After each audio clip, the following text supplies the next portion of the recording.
Back for episode 2. Let's We go. we oh sugar. Technical difficulties. This is the Curva Chronicles. It's your boy, Frederick and FIFA F17. I'm with my guy. We are back. Yeah, Yeah. man. What top is that, Back bro? with What top Fred. is that today? I mean, bro, we have to start with the Champions League final. Yeah, no, I meant your top, your top. Oh, my top. Sorry. I didn't hear that. Yeah. Top. This is Flamengo. Jeez. Another Brazilian historic club. Historic club, If you man. know, you know. Yeah, I'm repping the GH. I bet he Yeah. played in the 90s. Cold. Yeah, man. Adidas and that. Adidas things, man. When we won the AFCON, we ain't won that since, but that's a topic for another day. Get that one, bro. It's not the time. Bro, last week we did some predictions for the Champions League final, Yeah. and we were both wrong. We were. I mean, you weren't in the sense that you backed PSG and they won. Also, you got a couple of the scorers, so To be fair, yeah, I was well more done. right than wrong. I was I more right was than wrong. completely wrong, mate. But Less. I didn't expect that. Like, even if I thought if PSG would win, it would be like a 1-0 tie game. I didn't expect that at all. That was embarrassing, I'll be honest. 5-0, the biggest Champions League win in the history. That in itself is incredibly embarrassing. And I don't really know where to start. I feel like Inter never turned up. Although No, PSG were brilliant, Inter never turned up. They were lethargic. One thing that was so interesting is the way PSG kick off their games. yeah, that's crazy. But is it every game or was just that game? That was that I game. saw it Or is every it every game, game? bro. I think they just want to push the team They hard. press. That's what they want Yeah, to do. so They want to just start to put pressing. them under pressure from early. I mean, when we watched it together. We were like, what's going on? That's not a good start. Only later that But I watched back and I saw they do it every team. And then what they yeah, do is they start pressing you straight away. I'm like, rah, that's some yeah, new football thing. yeah. I mean, bro, the first shot on target for Inter came in the 76th minute. Turam, right? Right. Yeah, that was embarrassing, bro. Like we were watching it, and after the second goal, we were like, yeah, this game's done.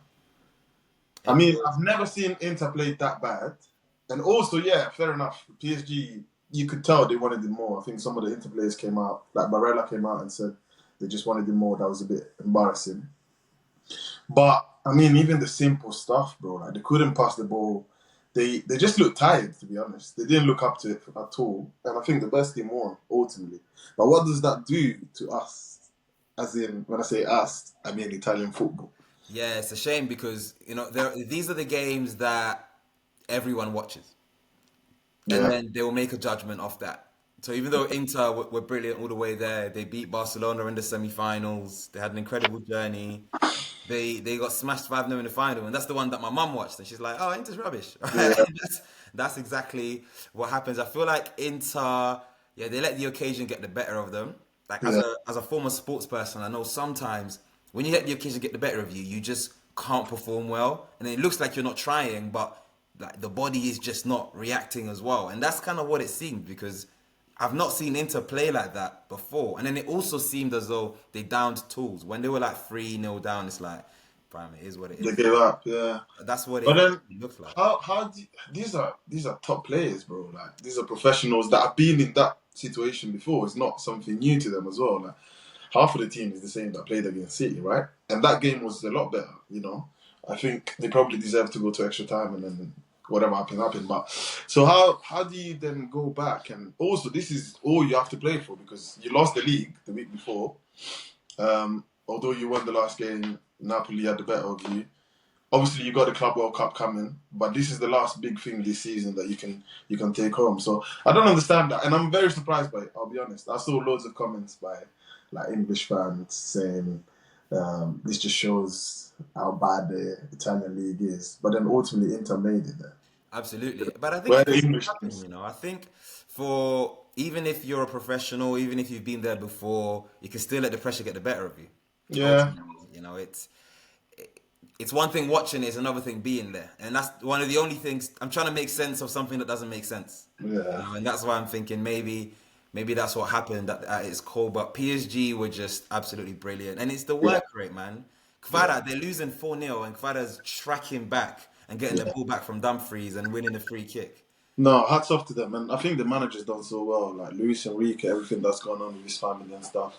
And I think the fans, PSG fans, as always, we've seen it against Arsenal. We've seen it throughout the Champions League. How the fans never stop, and I think it's good for football, bro. Like, you know, they had a strategy of just buying superstars that didn't work. They completely changed it, and in 2 years, you know, this could be the start of French football, the Farmers League dominating Europe. I'm all for it because the Premier League boys, Premier League bros say that the Prem is the best team. They say that the Premier League is the best league in the world, but someone from the Farmers League ended up winning the Champions League. All right, Crazy work. I'm just saying. Crazy work. I'm just saying. Well, and they're winning conference. Just saying.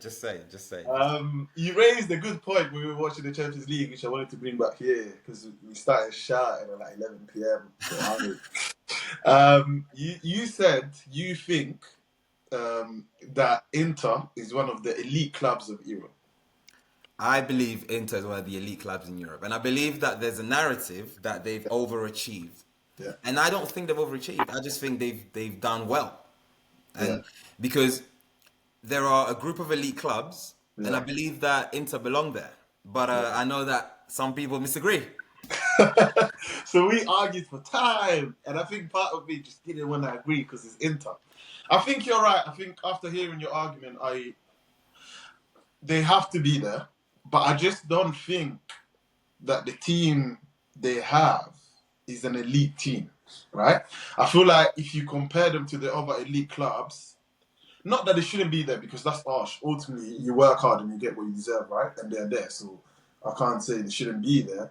But when I say they shouldn't be there, I just look at that team and I wouldn't imagine them being there. Ultimately, I think Inzaghi's done great with the team that he has. Agreed.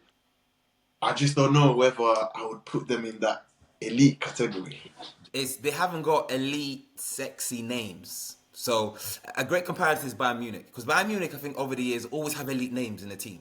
Yeah. They have elite names, but they don't always get far enough, you know. And they're still in the elite group. I'm not saying Bayern Munich is in the elite group, but that's the comparison of names versus system. And what makes Inter an elite team is the system, which we're going to speak about in a second, because the man who made the system is gone.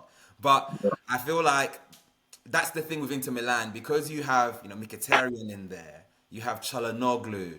People don't really know about how good Barella is. People don't know how good Di Marco is, and he had a terrible game, to be fair, at the weekend. You know, Acerbi's old, and I understand that there are these pieces, but what makes the Inter so good is that the formation, because of the system. That I believe you can remove Mkhitaryan and put another hard-working midfielder, and he still bangs. You can remove Acerbi and put another ball-playing defender, and he still bangs.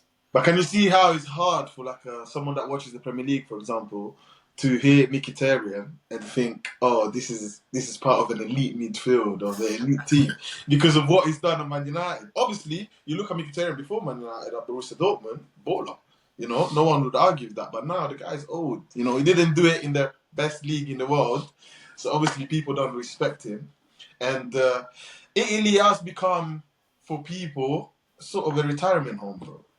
We just get all of the old players that no one wants, and they come there to finish their careers. Or the opposite, right? I feel like that was the case maybe 5-7 years ago, but I disagree with that now because of the young players that come in, even from the Premier League. Yeah, but even AC Milan. Do you not think that those players are the players that don't do very well in the Prem, and then they try to come to the Serie A to like catapult their career back into the right place? So then it does look like we've now become a place where if your career is not going well, come to us and then we'll make you look great again. Ultimately, I think Italy is still an attractive place to go and play football. And I think whatever we say, like if we look at the last few years, Inter made 2 finals in 3 years, right? And the Italian teams has gone far in all of the European competition the last couple of years. You know, Atalanta won the Europa League in recent times. So we're still doing well, but I think it's just what the outside world think of the... The thing is, it's a biased opinion, because if you're meaty, you're meaty. Tammy Abraham is meaty in England, he's meaty in Italy. Yeah. And then you have players that do the opposite. Mo Salah in Italy was good, But then he went to Liverpool and he started badding it up. Yeah, Actually, some people in Italy were like, "Rah, this guy at Roma was okay. yeah, Was a world yeah, beater. Is the Premier League that good?" Do you know yeah. what I'm trying to say? Sandro Tonali smashes it in Serie A, smashes it in the Premier League. So Oh, there are implications for both. There are examples for both. And yeah, actually, English players that come to the Premier League and then bad it up, they don't often show that consistency. So like Ruben Loftus-Cheek that came in, he did do really well for one season. Consistency. Even my guy Tomori, and I love Tomori as an AC Milan fan. yeah. He's not. Yeah, He hasn't been yeah. consistent. He does. You know He what I'm trying to has. say? But the narrative, because the Premier League guys don't watch Serie A, they'll see Tammy Abraham scoring against Inter Milan and be like, "Oh, he's a world beater." Yeah. But actually, you don't know that week in, week out, he's needy. No, I agree. I mean, you know me, bro. Like, I love the Serie A and I love everything about it. And I do like the English players coming to the Serie A because I think ultimately it makes the Serie A better. And also it makes it more interesting, right? Italy's always been a country of like a lot of Italian players, which is fine. Nothing wrong with it. We had, back in the days, talented Italian players. So it was, I feel like ultimately the development hasn't been the same. We've still got young players that could reach what the stars of Italian football did. But I think, even if you look at the national team, it's not the same now, right? Absolutely. So I'm all for like English players coming in or Spanish players or whatever to make the league better. But I still think it's one of the best leagues, in terms of even competitiveness. You look at the last 5 years, I think Inter won it, Napoli won it, AC Milan won it. That's a competitive league, right? You look at the start of the season, yes, you might say, I think Inter or Juventus is going to win it. But you come at the end, like this year, and it's head to head. You never know how it's going to end. And in the Premier League, it's not the same, man. You look at the last 5 years, Liverpool this year, City. Yeah, yeah, yeah. The Premier League is competitive, but you see, I play Football Manager. You know me. So when it comes to comparing English football and Italian football, we often put our sole focus on players. Let's speak about managers. Yeah. Let's speak about English managers versus Italian managers. There Yeah. is no comparison. There isn't. There is no comparison. Italian managers. There's also a new narrative that Serie A only has 5, 6 managers and they're all intertwined with each other. I don't want to hear that because in the Premier League, if it's not Tony Pulis, if it's not Fat Sam Allardyce, all of these managers they're all intertwined anyway. Yeah. And the only reason why managers go to the top teams in the Premier at the moment is because they can pay them more money. Yeah. But when you reflect on the Italian managers outside of Italy, Ranieri won the league with Leicester. In the Premier League, yeah. Tell me, when's the last time an English manager even won the English league? So since 1992, 1993, I think, when the Premier League was created or they changed the name or whatever, no English managers ever won. Come on, mate. That's what, 32 years or whatever? Come on, mate. Come on, mate. Come on, mate. But Then anyway, you get our managers, our Italian managers coming to the Premier League, your Contes, your Ranieri, and they win it, bro. Mancini In the first as well. season, Mancini. you get your Portuguese managers, your Mourinho's, your Spanish managers coming here to make the Premier League better. So, the Premier League is competitive. Fair enough, it is. But only because your Brighton can beat your Man City, it doesn't mean that it's better. The games are just more competitive. It's more physical and it's more end to end. But in terms of like even like tactics or flair or technical ability, bro, you look at Spain and you think this is what football should look like. Yes, is less intense, but if you're a fan of football, that's what you want to see, right? In my opinion, anyways. If Italian football was that bad, then Italian managers that play Italian football wouldn't be able to come to the best league in the world and win and dominate. And I remember when Conte first came, Klopp was at Liverpool, Yeah. Pep was at City, Yeah. Poch was at Spurs. The managers were there, Yeah. but guess who came on top? The Italian manager that plays Italian football. So Premier League bros cry in the comments. I'm sorry, Premier League is not the best league in the world. I am sorry. But anyway. Next. Before we talk about Inter being done, Yeah. I just want quick topic. What do you think of Lautaro Martinez? Is he a top striker? It's a really good question. I believe Lautaro Martinez is a top striker. And I believe he's a top striker because I don't watch Inter week in, week out. But he's a true number nine. The guy, if the ball is in the box, Poacher. he's smashing it. Yeah. Do you know what I'm saying? He's smashing it. He does struggle when he doesn't get good service. But in a team like Inter, that a lot of the time they give him that good service and have a good system, he does really well. And even though I know he's gone through some rough patches, I think the only thing that stops him from being seen as one of the top strikers in the world is because he's at Inter Milan. Right. But then people only base it on like he doesn't do it in the big stages. Like in the World Cup, we haven't seen much of him. In the final against City, we didn't see much of him, and in the final against PSG, I mean, he might as well not play because I don't remember what he did. I only say that to say, seen loads of hate saying this guy only scores goal in the Serie A only because he gets 22 goals a season doesn't make him good. I think he's a baller. I've watched a lot of Inter, especially like towards the end of the season because stuff is getting interesting, and I think what he does for the team is so underrated, bro. Like he drops back, brings players in the game, then he gets into the box, finishes the goal against Bayern Munich this year in the Champions League, ridiculous. He played against Barcelona and he was injured, by the way. Yeah. He scored in Milan. You could tell the guy couldn't run, put in the work for the team, got a penalty for the team. And you're talking about Barcelona this year being one of the top teams in Europe, right? And he's shown that he can do it. Obviously, against PSG, the whole team performed bad. And I don't like that narrative is silly. Singling out a player. Oh, he didn't do it again. No one did it. He can't do it alone. He's not Messi, and he's not Cristiano Ronaldo. He's not your Maradonas. So he's not gonna pick up the team on his own and create a moment of magic, especially of how the PSG team plays and the pressure they put all of the team under. So I think he's a top striker. I think he'll do it in the Prem. I definitely think Lautaro Martinez is a top striker. I think saying he didn't do it in the finals is lazy because he's a number 9. He didn't get the service. What did you want him to do? The whole team performed really badly.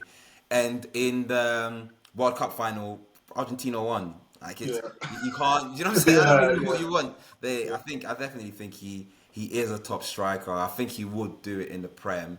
I think if he was in the Prem, he would be in the top 3, man, for sure. Yeah, same. He'd be in the top 3 easily. But is the cycle over for Inter Milan? They've done really well. 2 Champions League finals in 3 years. They've got an aging team. Their manager has gone, and it looks like they're gonna hire Chivu. Like what the hell's going on at Inter, bro? I bet like people listening, some of them don't even know who Kivu is. I mean, he was part of that triplete with Mourinho. He also coached like the Primavera at Inter, and then went to Parma for half the season and kept them up, which was a great achievement, to be fair. But I mean, to me, like a club like Inter to go from Inzaghi to Kivu is crazy. Not to say that he can't do it, because we don't know, right? He might come in, he coached the Primavera, spend a lot of time with Inzaghi, seeing the way Inzaghi likes to play, and maybe he comes in and he replicates that. We don't know. But I think Inter now, especially after 2 Champions League finals in 3 years, you want to get someone that comes in and pushes you, right? And keeps it going. And I feel like with Kivu, it might be a few seasons of learning. 100%. See what works. I don't think that's what you need. Yeah, I think Kivu's a bad appointment because we've seen when Inzaghi, he had Serie A experience at Lazio. Yeah. Furthermore, he actually played a similar system to Conte, even though it's different football, but in terms of the formation, it was really similar. So it actually was a seamless transition. Yeah. Kivu, I have no idea what system he's going to play. He probably has no idea. Yeah. And it's something totally different doing the Primavera and then doing the first team. For Primavera, yeah, of course. Who don't know is the youth team, basically. Yeah. Of course. But, I mean, it's a gamble, right? They went for Fabregas. Como said, forget it. They wanted Vieira. Even that, bro, I don't really understand. That didn't work out. And then they went for Kivu. Simone Inzaghi is an interesting one, right? Because we know he's got Serie A experience. But I think outside of Italy, when he was appointed after Conte, no one really knew who he was. By the way, don't get me wrong, like, he was at Lazio, I think, from 2016 to like 2021, and then he went to Inter Milan, and in that time he's won the Coppa Italia and 2 Super Cups against Juventus at the time, which were like the big club in Italy, right? But no one thought he was going to go to Inter and do what he did. Absolutely, Right? absolutely. So But it was a smart. I thought it was a smart move still. yeah, 100%. I think, as you said, they play similar systems. You know, like he had experience, and he took a Lazio team with no money and made them relevant. You know, qualified for the Champions League after years, and did very well. I think he got to the quarter of the Europa League as well with them, and obviously it was a seamless like transition for Inter Milan. But you know, sometimes this manager surprise you. You know, Fabregas went to Como. We didn't see much of Fabregas before Como, and he's done a great job. I'm not saying that it's going to be the same for Kiva. I will say Kiva will do rubbish at Inter. I'll put my neck Yeah, in the line and say Kiva because Fabregas is a mastermind from when he used to play at Arsenal. yeah, 100%. Kivu was in that Inter team that won the treble with Mourinho, but he was just a squad player. Like he was solid. He's not someone who I think has the capacity to keep this forward. I believe Inter is hopefully done. I'm tired of them being a good team and winning with each other. Yeah, I agree. I don't think they're going to do well next year. It's just I think it's just bad for Italian football. I think, but I don't really care for Inter. So Speaking of things that are bad for Italian football, I don't know where to start with AC Milan. I don't know where to start. Well, let's start with Modric. When you saw that we were close to getting Modric, which is pretty much done now, what was the first thing that came to your mind? we're not trying to build for the future as a club. That's the first thing. Listen, Modric, great player. Like, look at what he's done for Real Madrid. I hear all of those arguments. Blah blah blah blah blah blah. Fine, I don't care. Yeah, he's 39 years old, bro. 39 years old. You're bringing me a Ballon d'Or winner. I don't care for. Bro, listen. If you're gonna go that way, buy the brother. Yeah. If you bring the brother to AC Milan, I wouldn't have said anything. I would have said, yeah, great move. The guy's 34. Yes, he's still old, but I know he can do it for at least 3-4 seasons. Then you bring some young players around him, and you're building for the future. Yes, he's gonna leave eventually, but then you build something, right? Modric is 40 nearly, bro. What? We have no business signing Luka Modric for AC Milan. Like Retirement home, bro. We're moving like honestly, a. it's really embarrassing, especially coming when we've just sold Tijani Reinders, and I know it's not necessarily a Reinders replacement, but I just don't understand. And I've seen people say, yeah, Allegri wanted experience in the changing room, but like you've said before to me, if that was the case, you should have kept Kyle Walker. I really don't understand why we're signing Luka Modric. I think it's quite embarrassing. I don't understand why we're selling Tijani Reinders either. I think that's also embarrassing. Because, bro, we've turned into, when we were growing up, AC Milan were the destination. And you Yeah. get to Milan, damn, like, amazing. In the generation that we're in, AC Milan is just part of the journey. It's like, okay, you come to Milan, you do well, Yeah. you Yeah. come, and it's painful. It's painful. But I'm also not deluded to understand that, like, from Ryan's perspective, it makes sense. You're not a Milan fan. You've come, you've done really well. Your opportunity to go to the Premier League, you make more money. You get to, as a midfielder, you get to play for Pep. It makes sense, but it's sad. I mean, bro, like the initial numbers for Tijani were about 75 million. That's what I thought we were selling for. As much as I didn't want him to go, for 75 million, I thought, you know what? Ultimately, as he said, Pep comes for you, Premier League, a lot more money. You probably go from like, what, 3 million a year to like 10 or something, Yeah. And you play in the Champions League. We're not in any of the European Cups. So it's hard for him to say no. It's not. It's not like he came through the academy and he's a die-hard AC Milan player. I So still think that Milan should have said no, though. yeah, but we know what the owners are on.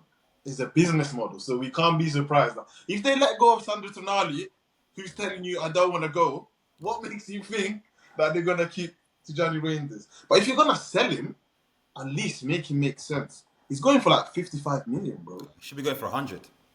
I'm not gonna lie. Should be going for 100. He's going for 55 million plus bonus. But the maddest thing is the reason why, even if he went for 100, yeah, we wouldn't reinvest it, bro.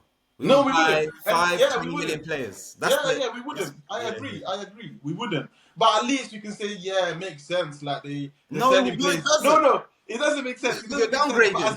But downgrading. sorry, it doesn't make sense. But at least they're selling players for what they The actually worth. value. Yeah. That's the only sense out of this that I can make, right? But now it's a joke because they're gonna lose Manyan probably to Chelsea. I read the other day that Manyan said I want to move to West London, which is crazy. Well, it's not crazy. I get that as well. We're gonna. I think Hernandez got a year left in his contract. If he doesn't go this summer, he's gonna go for free next summer. We're a mess, man. What's going on?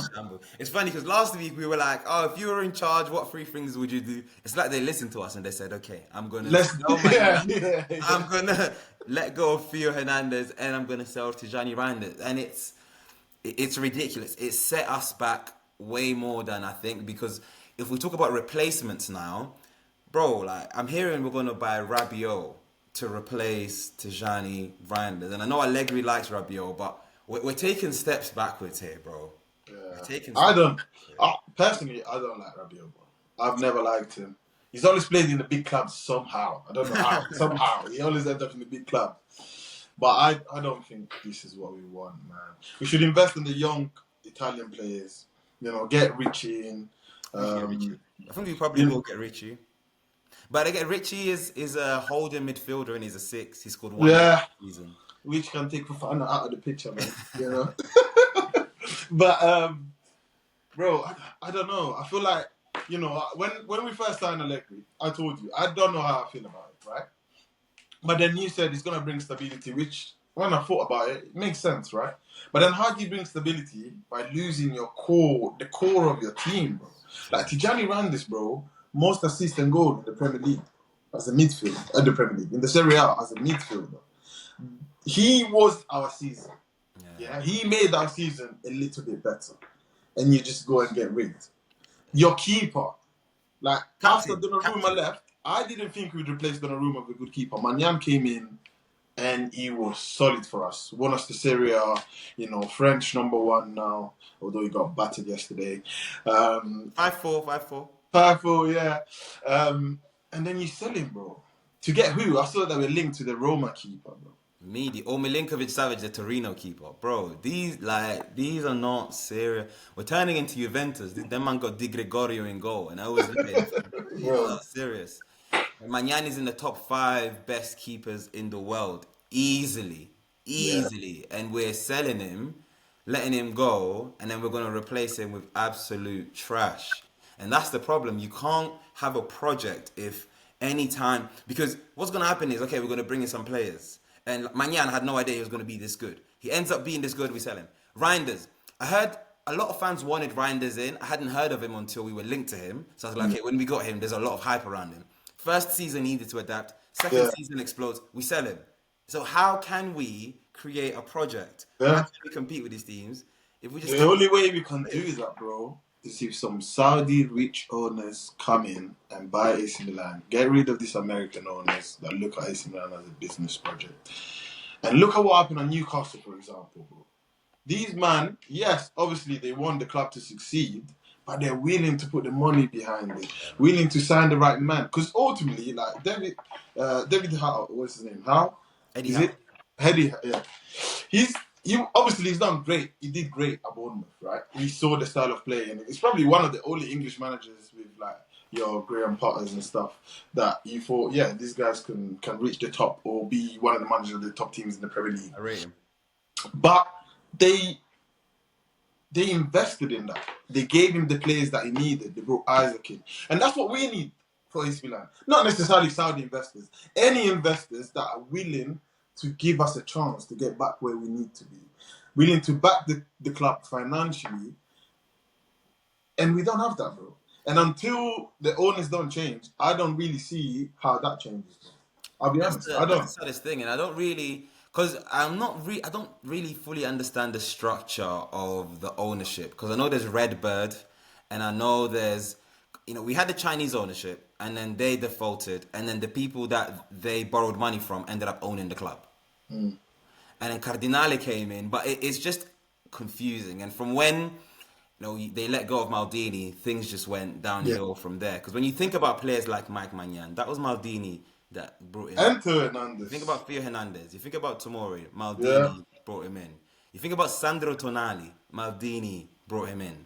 And it's very, very, we're in a very bad place right now, man. I don't know how it's gonna get any better. It's gonna be interesting to see. Okay, it's still really early on in the transfer market, but I'm incredibly pessimistic after seeing Modric is coming in. All the great players are going out, and Leao is still there.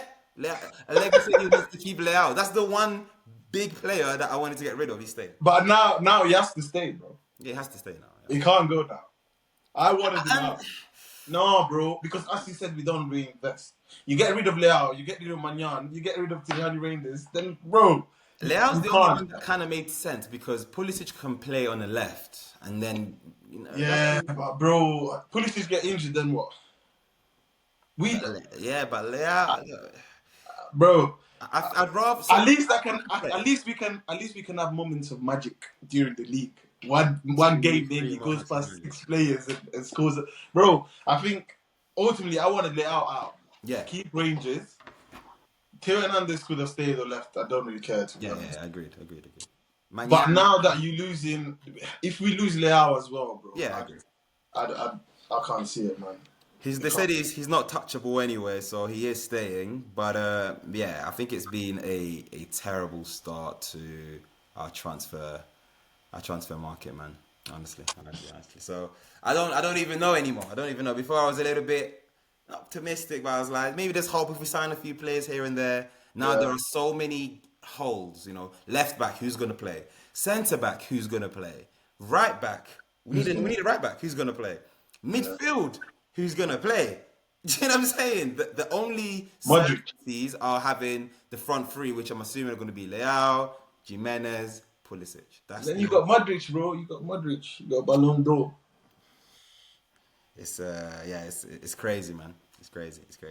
So I feel like Napoli, if Conte stays past this next season as well, because obviously he's staying next year. But I think Napoli might actually go ahead and dominate for a little bit. Obviously we know Conte, bro. If you don't back him, he leaves anyway. So he might just do another season and go. But next year, like even the signing of Kevin De Bruyne, I think is a great signing. Yeah. Especially with the team that they have there, like. And obviously Inter, I think they are digressing. Juventus, I don't know what they're doing, to be honest. I never understand what Juventus are doing. But I mean, Inter, it will be interesting to see. Sorry, Napoli. I think they will be the favourites going into next year. I know that Conte doesn't manage Champions League well in his past. Like his history says that when he only focuses on the league, he does incredibly well. Yeah. When he's balancing several things, or the Champions League and the league, he doesn't do as well. So that's what's going to be interesting to see, whether he's evolved as a coach in that sense, or whether that trend will continue. Yeah. What other transfer markets? What else has been happening in the transfer market? Let me quickly go on Fabrizio Romano. You see, Man City. Man City are signing 8 Nouri. Oh, by the way, live, here we go. Christian Kivu signs for Inter until June 2027. Like an hour ago. Even the fact that they gave him 2 years means they don't have any trust in him. They don't believe in him. 2 years, bro. They don't believe in him. But you say Man City, they bought Ain't Nori. Yeah, Man City's got a whole revolution going on right now. Yeah. Interesting, because they don't look as scary. Now, that doesn't mean they're not going to be good. But it's interesting looking at the new team now, and I saw that it was Haaland up front, and then he's got Marmoush, Ryan Cherky, and then I forgot who was on the left. It's a totally new dimension, and it's going to be interesting to see how Pep does. I think Marmoush was a really, really good sign. This guy is electric, bro. Like, I've watched him play for Man City quite a lot, and yeah, crazy. Serki, I haven't seen enough of him. I saw him play yesterday. He had a good game, I'll be honest. 63 minutes, it was 4-1 to Spain. He came in and scored a banger. I don't know if you saw it. Touched on his right, banged it on his left. Yes, yeah. Very good finish. And then he put in an assist for Colomwani's header. And he also created the other goal where he put in Gusto, I believe, and then they scored a own goal. Obviously, bro, that's the game that I've seen. I think he performed well against Man United, but Man United are shambles. So that can't be my my way of judging him. But it's interesting because obviously they had to replace Kevin De Bruyne. It's sad because you would have thought Foden would have come in and taken that spot, but he had a shambolic season. What a fall off, man. Yeah, big. But interesting, Premier League, it looks like everyone's making signing. Man United, Bueno and Cunha. Before we move on to Man United quickly, I want to ask you what you think happened to Foden. Because you watch City on a regular basis. I think he's had a bad season. I hate the fact of people always saying, let's say Man City are going through, because Man City went through it, right? The whole team went through it. But because Foden won Player of the Year the season before, it's like, what happened to Foden? Why is Foden not picking them up? But bro, like, when the whole team doesn't work, it's so hard for one. Like, if you've played football, regardless of whether you're better than everyone else or, you know, you've got a lot on your shoulders. And I get it, because people compare him to Saka and say, look at the Arsenal, and Saka does it with Arsenal all the time. Fair enough. But I think mentally he wasn't there. I think he's had a bad season. I think he come out and say, I've had a lot of things going on in my life, red to tear, and next year I'm going to come back and hopefully I can reach the heights again. Ultimately, you have to put it down to that. I still think there's a player in him. I think he's really, really good. Of course. I just don't know if Guardiola trusts him enough to get this Man City team and take them forward. Ultimately, they're not going to sell him, let's be honest. Of course. But yeah, interesting. Foden's one of those players that just 2 years ago you'd think, yeah, he's the future of the club. Yeah. And then, a season onwards, it's like he's struggling to get into the first 11. Yeah. But you made an interesting point about, the Premier League is moving. Man City I think they're doing good business, to be fair. Really good business. It'll be interesting to see. Now, the Brandon Mbeumo move is really interesting because he rejected Newcastle, who's going to play in the Champions League, to go to Manchester United. And I see some Man United fans are very happy about this, saying that they still have their pool. What are your thoughts before I tell you mine? I think they're giving him a mad contract, number one, which Newcastle weren't going to give. I think Man United, similar to AC Milan, is still a massive name, right? And ultimately, I'm not completely surprised that he's going there. I think it's bad for his career, in my opinion. And I hope that it doesn't work out for him, as much as I like him as a player. But I think it's purely because Man United are just giving money that other clubs wouldn't. That's what it is, man. Man United fans, they're a little bit deluded, man. They're turning into Arsenal fans. Yeah, honestly. They're excited. Yeah, and Mbeumo, we still got the pool. You just threw more money at him, B. Yeah. You know what I'm saying? You're paying 60 million for him. And I'm seeing, like, I don't know whether or not this is correct, but I'm seeing 200 to 250k a week. Yeah, I saw 250k a week, bro. For Ryan Mbeumo. That's crazy. But no disrespect, because he's proven in the Prem. But come on. But the reason Man United is dumb is because they do this all the time. Then they struggle to get rid of their players because they're on crazy wages. Anthony Martial, they did a similar thing where he was on crazy money and they couldn't get rid of him. Jadon Sancho is on crazy money, can't get rid of him. Rashford, he's on crazy money, can't get rid of him. Jadon Sancho, bro. Do you know how much money man? One of the only players that I've ever heard going on loan, and the club that you loaned him to with obligation, pay money to give him back to you. Chelsea had an obligation to buy. They were obligated, and they would get fined to not trigger that clause. And they said, take it. Yeah, you know what? Take it back. But that's the problem with Man United. They throw money at everything. They're like, you know, those rich parents that their kids are bad and they throw money. Your kids are still... New phone, new car. Take it. Take it. That's Man United, bro. They keep throwing money and they don't learn from their mistakes. They don't. But I do, as a United fan, I'll be happy with the signings because I think they're good signings. I think those are the positions that they need to reinforce. And ultimately, we've seen what these players can do in the Prem. And that's all they're competing for next year. So ultimately, I think as much as you know, it could go left because these players might go to United and not perform. We've seen that before with top players. Look at your Di Marias. You know, look at all the top players they bought that come United and went downhill.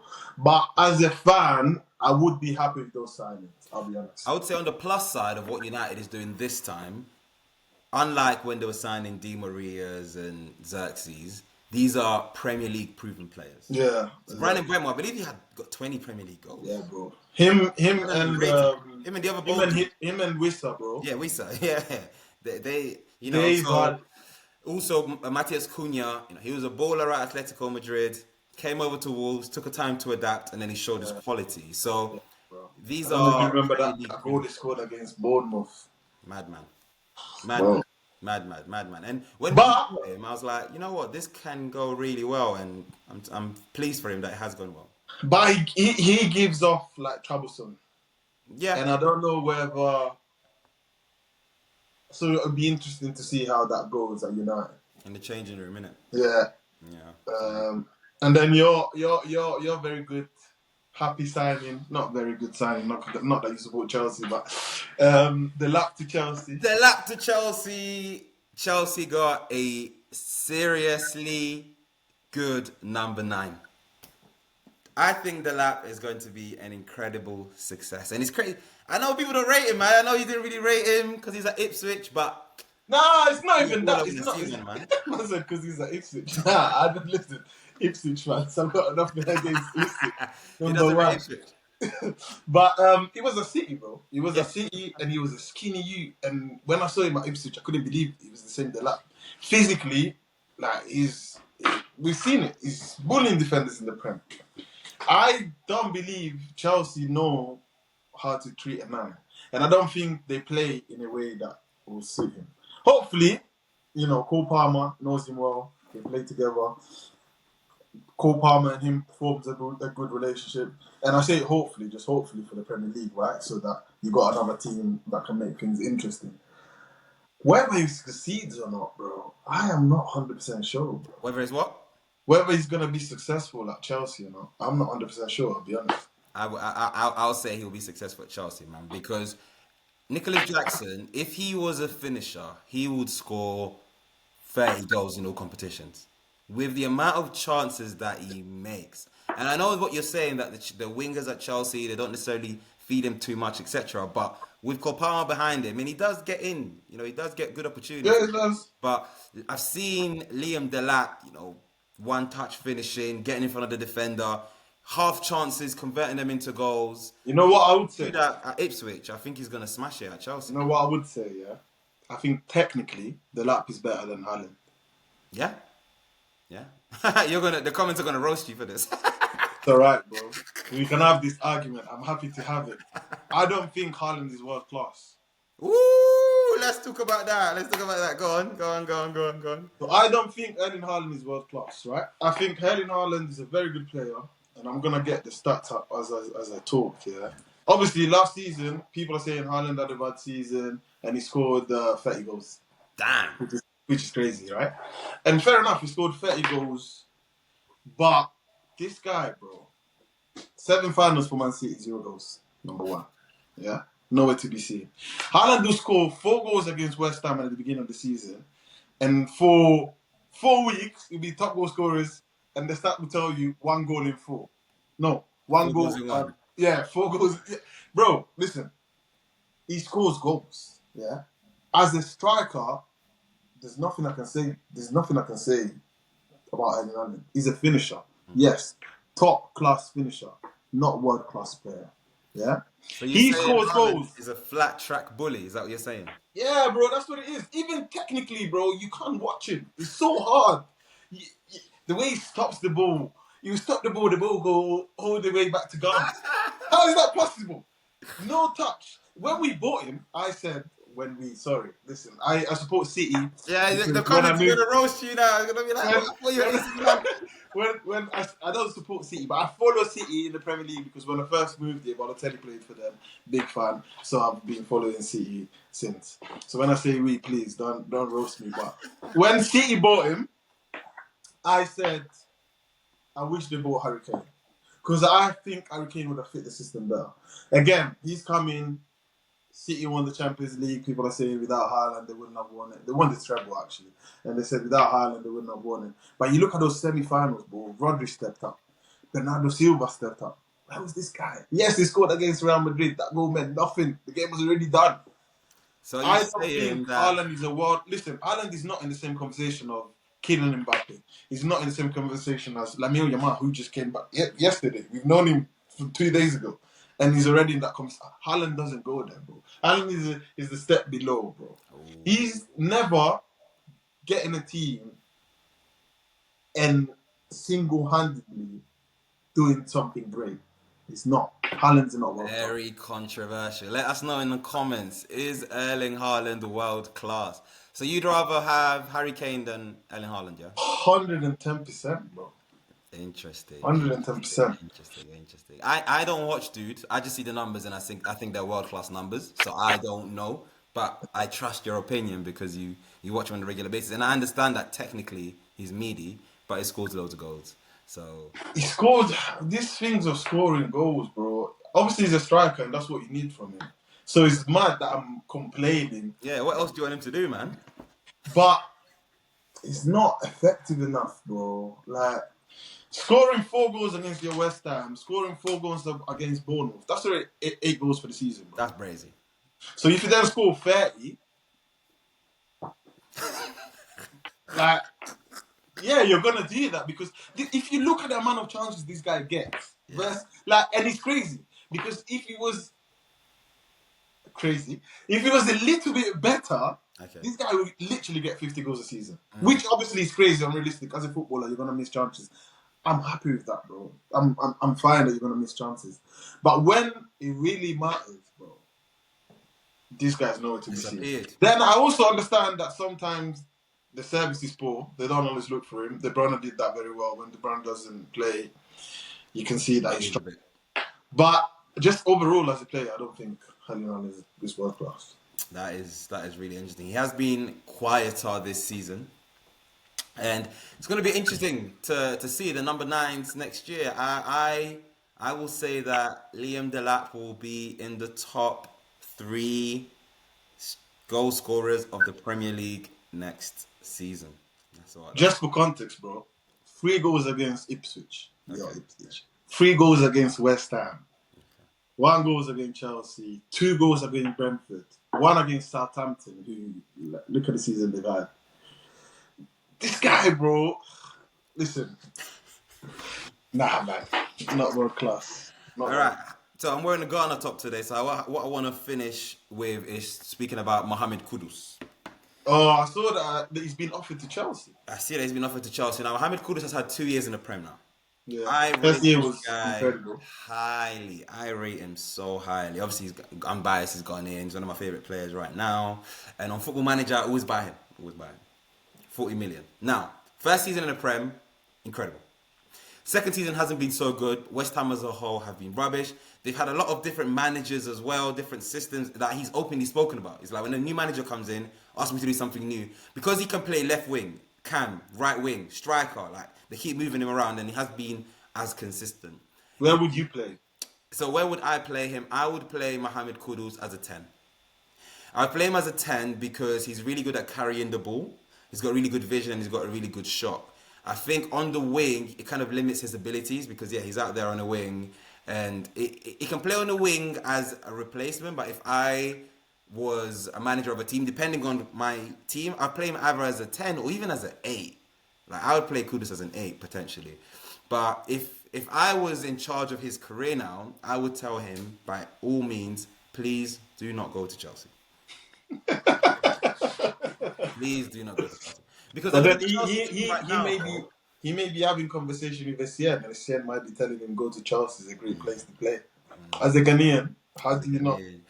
Man, I look at Chelsea right now, and obviously Cole Palmer, they just gave him the number 10 as well. And my philosophy of if he goes to Chelsea, he's only going to play as a winger. Because they've got Caicedo, and he's not going to play CDM. He's not. Cole Palmer's going to play as a 10. He's only going to play as a winger.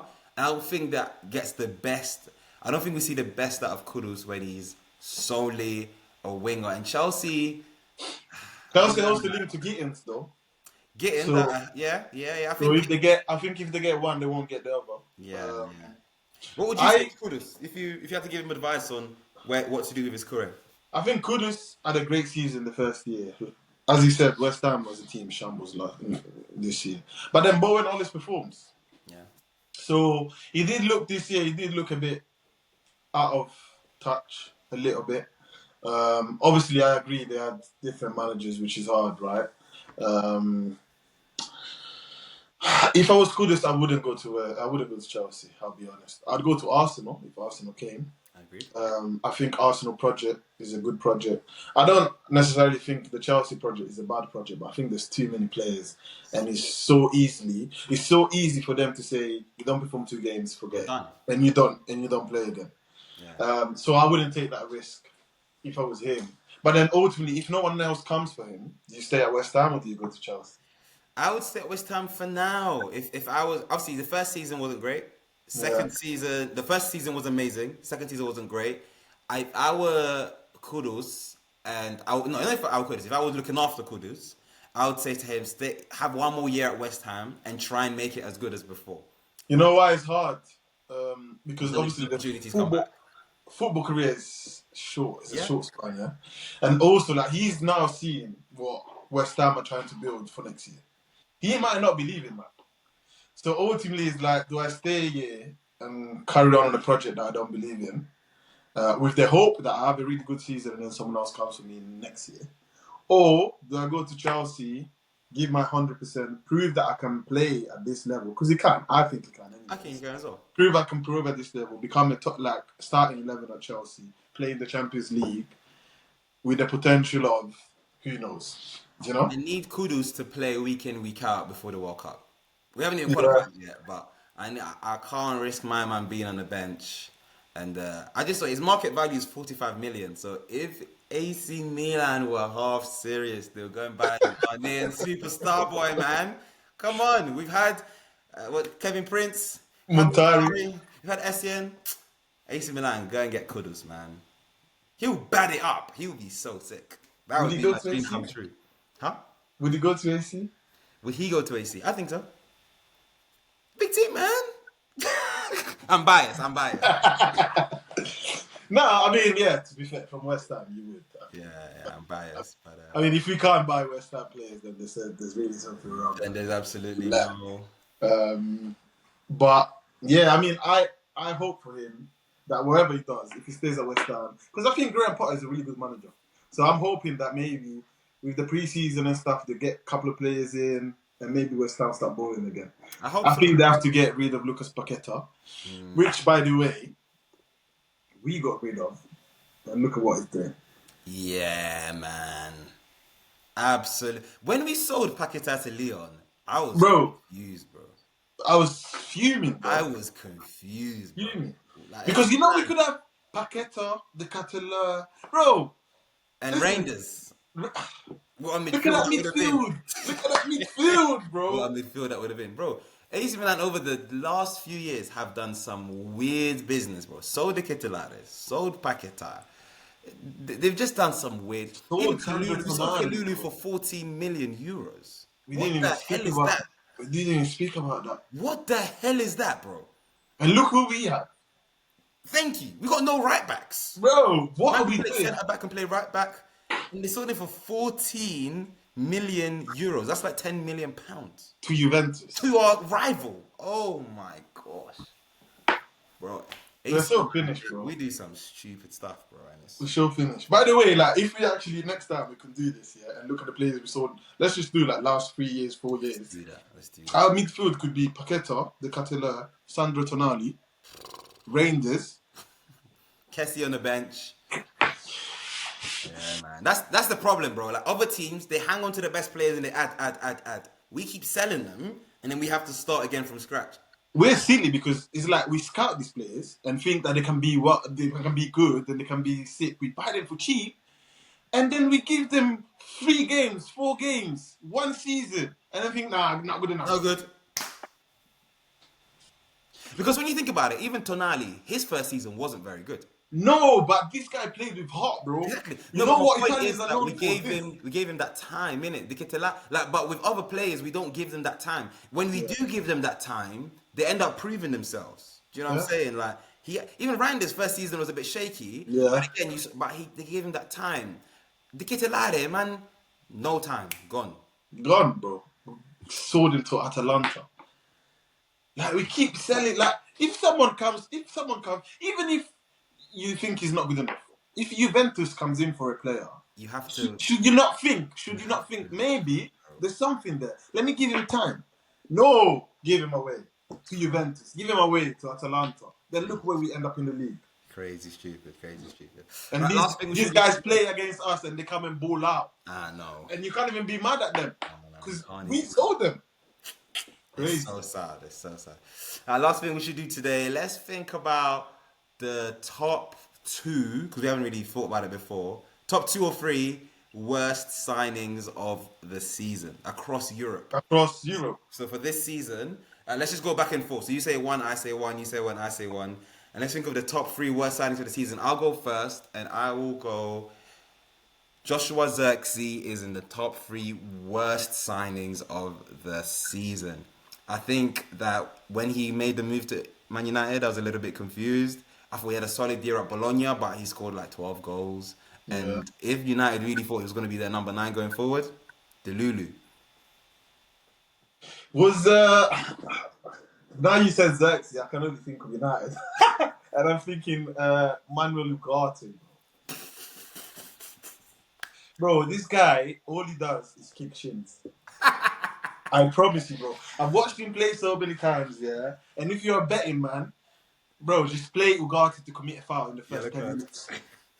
Or yellow card. And you win. I agree. Okay. Second most useless signing of the season. I'm staying with strikers. I might just do strikers today. Alvaro Morata. Broski. Man came to AC Milan. And already, Giroud went to America. We got Morata in. And I was like, okay, I can see what they're trying to do. Similar profile of player, but let's see how it... And that was a waste of time. Alvaro Morata, AC Milan lasted 6 months. And then we had to go. Okay. So, it's sad, this, because this man has done something for Italy that may not be replicated. I know And he's done it in England.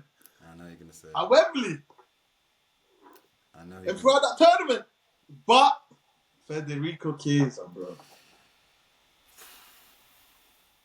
I mean, I feel sorry for him, because he got injured. He had that injury that obviously, set him back. And he went to Liverpool, bro. I mean, I think he played like 3 games. Lucky for him, he got a medal for the. Bro, I think he just got a medal. He just played enough games to get a... Just about, but if I was him, I wouldn't even claim that because that's embarrassing. But it's so sad because I thought he was going to be the future of Italian football. I still think he needs to go to another team and play week in and week out, and he might prove me wrong next year. I agree. Haki should just go back to Italy. Yeah. Come to Milan or... Yeah. I think kids should go back to Italy. Yeah. Final. One of the worst signings, most useless signings, even if it was a loan signing. Joao Felix. Oh my days. My man disappointed me, bro, man.